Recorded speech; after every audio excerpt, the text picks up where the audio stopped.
বিসমিল্লাহির রহমানির রহিম। এখানে বক্তব্য দেওয়ার কিছু নেই, শুধু আমরা কথা বলবো। আমাদেরকে যে পাঠিয়েছেন এই আহ্বানটুকু জানায় আমি আপনাদের অনেক আছে, আমরা ইনশাল্লাহ আপনার সবাই পাবে ইনশাল্লাহ, মারামারি করবেন না। আমরা দিতে এসেছি, সুস্থ হয়ে যেতাম। বিসমিল্লাহির রহমানির রহিম। আসসালামু আলাইকুম।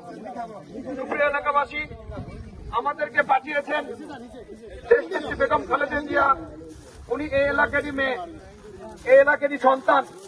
উনি অসুস্থ, ওনার জন্য সবাই দোয়া করবেন। আর আমরা বিএনপির ভারপ্রাপ্ত চেয়ারম্যান জনাব তারেক রহমান নির্দেশে আমরা বিএনপি পরিবার এখানে আজকে আপনাদের প্রাণ দিতে এসেছি, আপনাদের দুঃখের সাথী হতে এসেছি। আমরা চাই আপনারা ভালো থাকবেন, আর আপনারা লাইনে দাঁড়াবেন, সবাই পাবেন।